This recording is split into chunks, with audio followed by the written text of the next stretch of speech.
Nous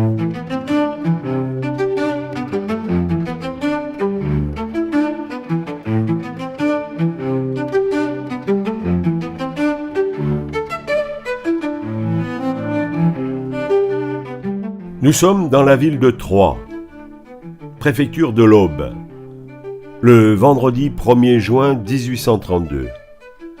Il est 8 heures du matin. Malgré une violente épidémie de choléra morbus qui sévit parmi les quelques 23 000 habitants que compte la ville, de nombreux badauds se sont entassés sur la place publique du marché à blé. Marchands, acheteurs et curieux attendent l'événement annoncé, la mort d'un homme. En effet, le 16 mars dernier, le président de la cour d'assises de l'Aube, Dominique Jacques Leglos, conseiller en la cour royale de Paris, assisté entre autres du sieur Millot, greffier en chef, avait annoncé le verdict. Claude Gueux est condamné à la peine capitale. Tête baissée, il traverse, pâle et défait, une foule immense pressée sur son passage. L'ultime espoir d'un pourvoi en grâce vient d'être rejeté. Claude Gueux sait qu'il vit ses dernières minutes. Arrivé sur l'échafaud, il harangue la foule, serre dans ses bras le prêtre qui l'assiste à cette heure suprême et cherche à embrasser le bourreau, qui le repousse doucement. Enfin, avant d'être conduit jusqu'à la lame fatale, le supplicié donne une pièce de 5 francs qu'il serre dans sa main pour ses anciens compagnons d'infortune, incarcérés à Clairvaux. Jusqu'à présent, les exécutions avaient lieu le samedi, jour de marché. La foule est naturellement plus dense, mais l'affaire Claude Gueux a fait couler beaucoup d'encre. Trop. Il ne s'agit surtout pas d'attirer des centaines de curieux qui pourraient semer le désordre. Encore une marche. Le corps est maintenant placé sur la bascule. Le couperet tombe. C'est fini. Claude Gueux est mort. En cette année 1832, Claude Gueux est le 13e condamné à mort et guillotiné. Il y en aura au total 34, dont 2 femmes. Marie-Rose Roux, veuve Fortin, et Victoire-Aimée Torel, veuve Vidal.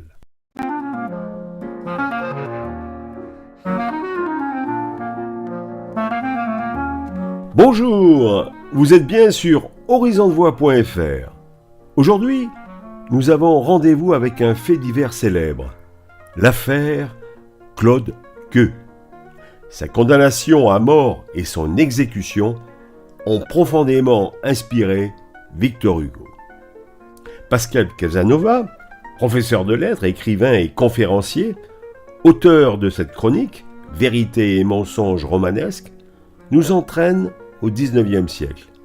C'est une histoire humaine, de misère et d'injustice sociale qui touchait les classes populaires dans les années 1830.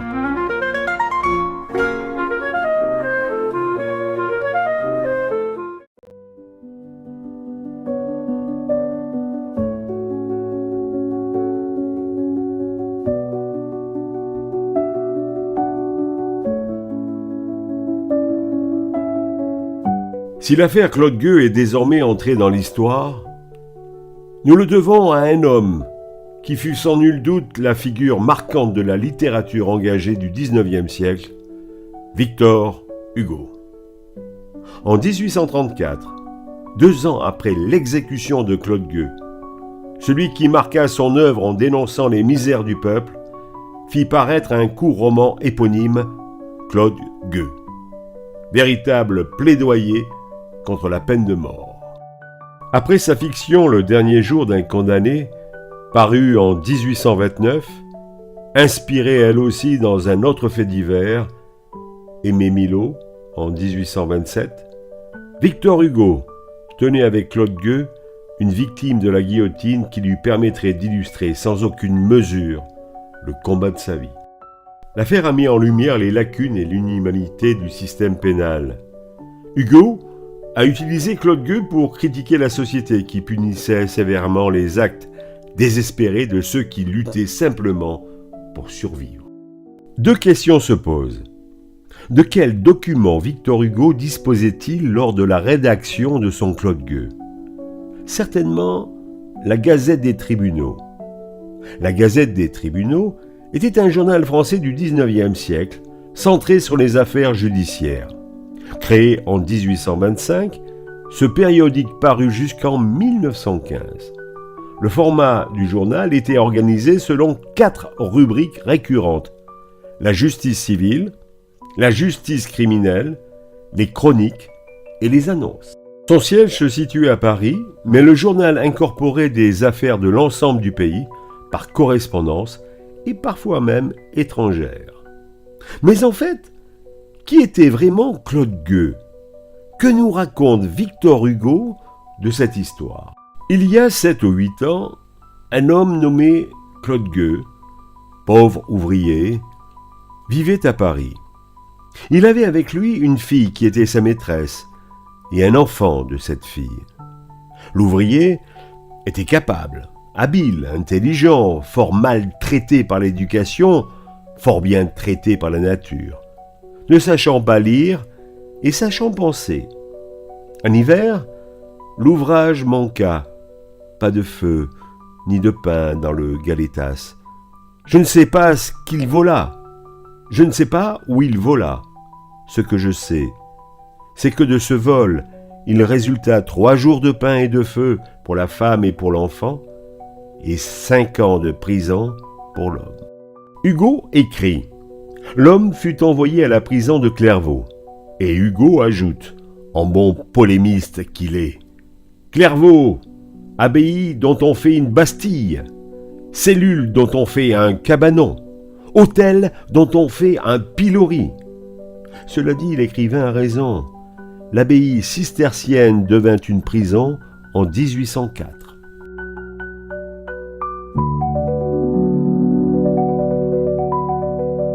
Victor Hugo décrit le personnage de Claude Gueux. Tout d'abord son physique. Figure digne et grave, front haut, déjà ridé, quoique jeune encore, quelques cheveux gris, l'œil doux et fort puissamment enfoncé sous une arcade sourcilière bien modelée. C'était une belle tête de 36 ans, et par moments, il en paraissait 50. Son caractère, honnête ouvrier naguère, voleur désormais. Il avait la parole rare, le geste plus fréquent, quelque chose d'impérieux dans toute sa personne et qui faisait obéir. Claude Gueux avait un ascendant singulier sur tous ses compagnons. Tous ces hommes le consultaient, l'écoutaient, l'admiraient. Cela tenait au regard qu'il avait dans les yeux. Claude était aimant. C'était une sorte de pape captif avec ses cardinaux. Aimé des prisonniers, il était détesté des geôliers. Claude Gueux était un grand mangeur. La nourriture de 2 hommes ordinaires suffisait à peine à sa journée.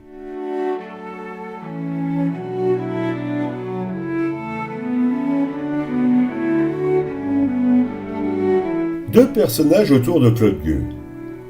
Albin, son compagnon de cellule, et M. Delacelle, gardien-chef des ateliers.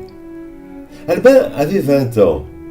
On lui en eût donné 17, tant il y avait de l'innocence dans le regard de ce voleur. Un jeune homme pâle, blanc, faible. Il vint se placer près de Claude Gueux. Il lui demanda de l'aider à manger sa ration. « J'en ai trop. » Une larme coula dans l'œil hautain de Claude. « Si tu veux, nous partagerons comme cela tous les jours. » Une étroite amitié se noua entre ces 2 hommes. Amitié de père à fils, plutôt que de frère à frère. Albin était encore presque un enfant. Claude était déjà presque un vieillard.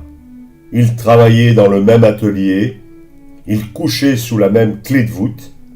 Ils se promenaient dans le même préau. Ils mordaient au même pain. Chacun des deux amis était l'univers de l'autre. Il paraît qu'ils étaient heureux. Je l'ai aimé, confiera plus tard Claude à propos d'Albin. D'abord, parce qu'il m'a nourri.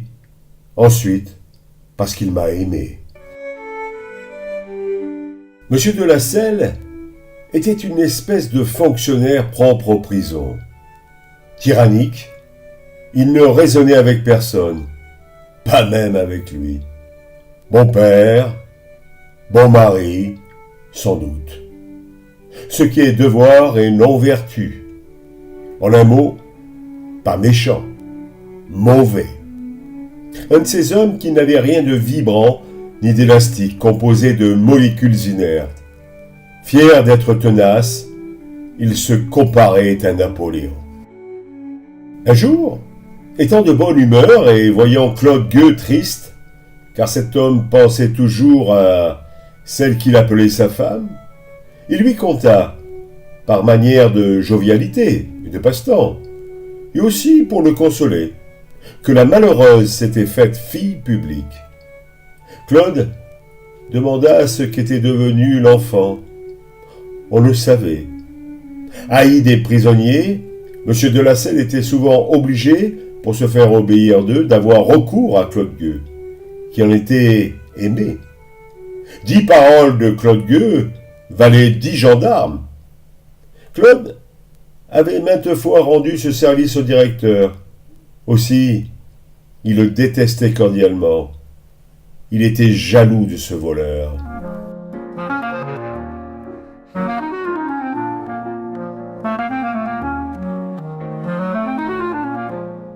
Fin de la première partie de l'affaire Claude Gueux, adaptation de la conférence universitaire de Pascal Casanova, Entre nous. Merci de votre écoute et à bientôt pour la deuxième partie.